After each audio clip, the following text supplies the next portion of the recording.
አርሰናል የፊታችን እሁድ በሰሜን ለንደን ደርቢ ቶተንሃምን ከመግጠሙ አስቀድሞ በጎ ዜናዎችን መስማት ጀምሯል።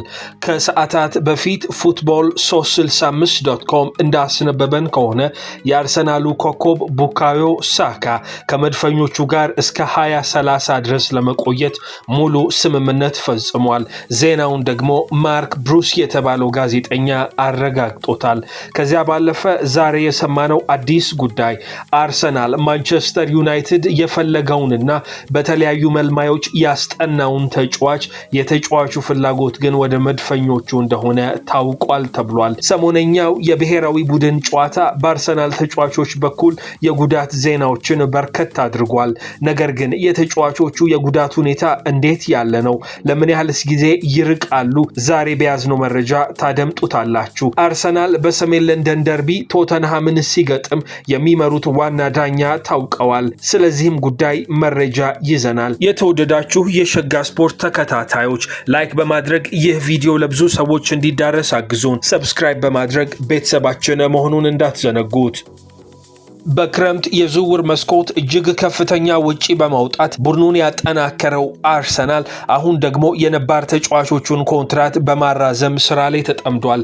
በርከት ያሉ የአርሰናል ከዋክብቶች ከክረምት አንስቶ እስካሁን ድረስ የውል ማራዘም ሂደታቸውን እያቀላጠፉት ይገኛሉ። በአሁኑ ሰዓት ደግሞ football365.com እንዳስነበበን ከሆነ አርሰናልና ቡካዮ ሳካ መካከል ሲደረግ የነበረው ድርድር ወደ ሙሉ ስምምነት ተዘዋውሯል ሲል አስነብቦናል።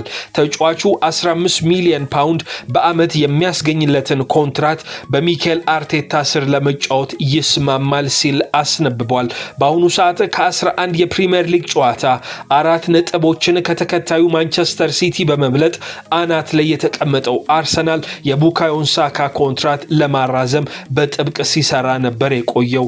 በሰሞነኛ የፋብሪዚዮ ሮማኖ ሪፖርቶች አርሰናል የወጣት ተጫዋቹን ኮንትራት ለማራዘም በጥሩ ሂደት ላይ እንዳሉ አስነብቦ ነበረ።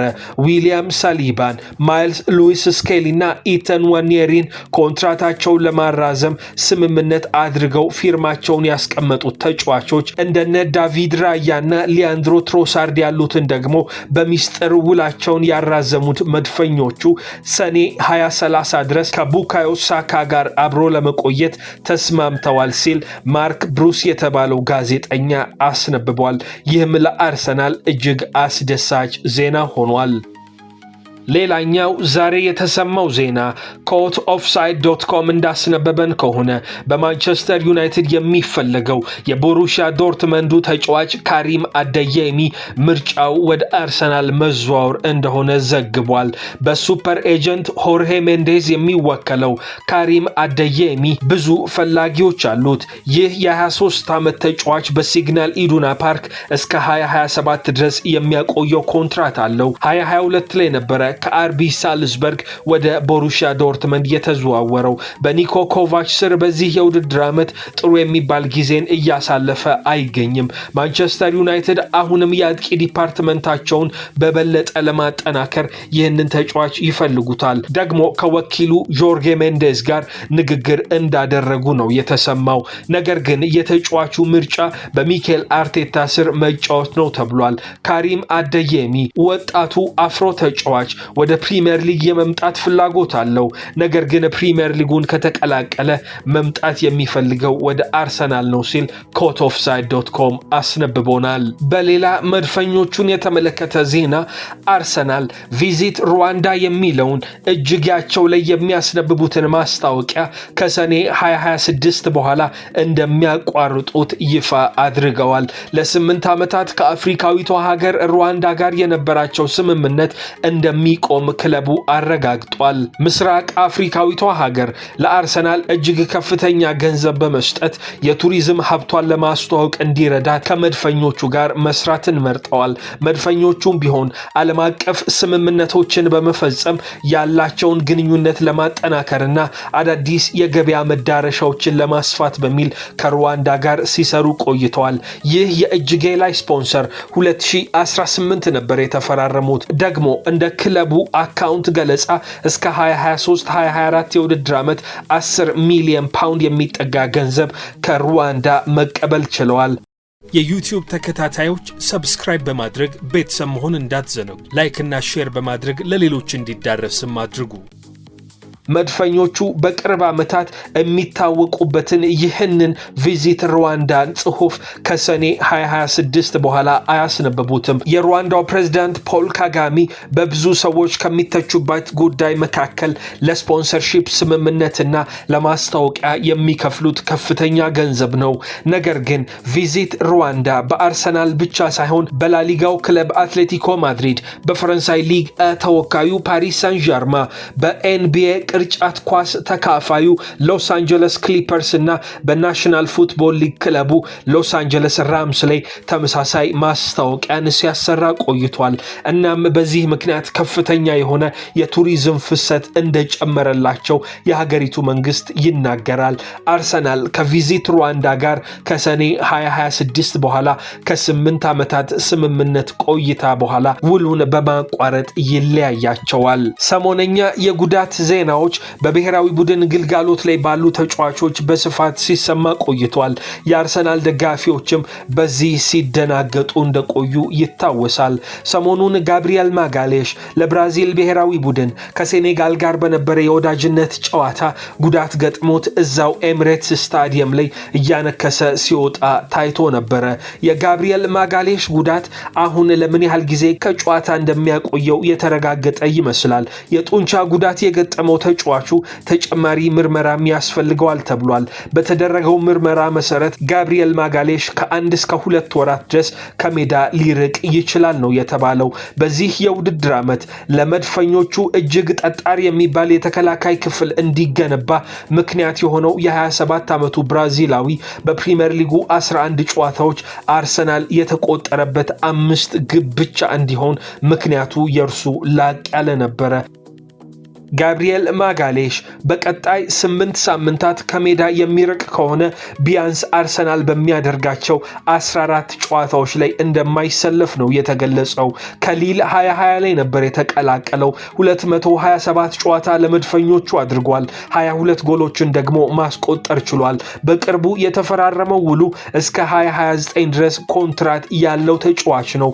በመድፈኞቹ ቤት ጠጣር ተከላካይ መገንባት የቻሉት አሰልጣኙ ሚኬል አርቴታ የዚህ ተጫዋች ተተኪ አድርገው ግን የ21 ዓመቱን ክሪስቲያን ሙስኬራ እንደሚጠቀሙ ይታሰባል።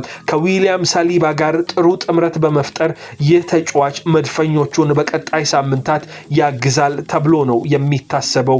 በሌላ የጉዳት ዜና አርሰናል የሪካርዶ ካላፊዮሪን ነገር እየተጠባበቀ ነው።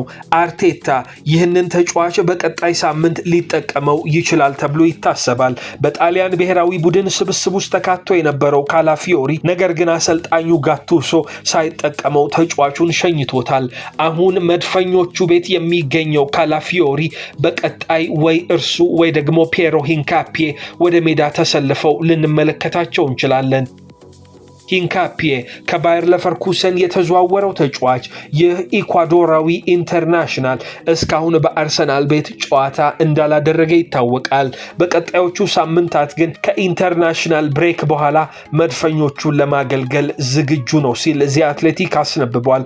ቪክቶር ዮኬሬሽ፣ ማርቲን ኦደጋርድ፣ ኖኒ ማዱዌኬ እና ጋብሪኤል ማርቲኔሊ አሁንም በጉዳት ምክንያት የፊታችን እሁድ በሚደረገው የሰሜን ለንደን ደርቢ ላይ እንደማይሰለፉ ተረጋግጧል።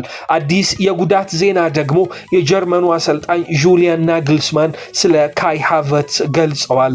የ26 ዓመቱ ተጫዋች በጉዳት ምክንያት በዚህ የውድድር ዓመት ከ30 ደቂቃ የበለጠ ጨዋታ ያላደረገው አጥቂ አሁንም ከማገገሙ ሂደት ጋር በተገናኘ ሌላ እክል እንደገጠመው ጁሊያን ናግልስማን ገልጸዋል። ካይ ሃቨርትዝ ትንሽ የሆነ የጉዳት መመለስ አጋጥሞታል፣ ነገር ግን በጥሩ ሁኔታ እያገገመ ነው። እናም ዓመቱ ከመጠናቀቁ በፊት ጨዋታ ያደርጋል ብዬ አስባለሁ ሲሉ አሰልጣኙ ጁሊያን ናግልስማን ተናግረዋል።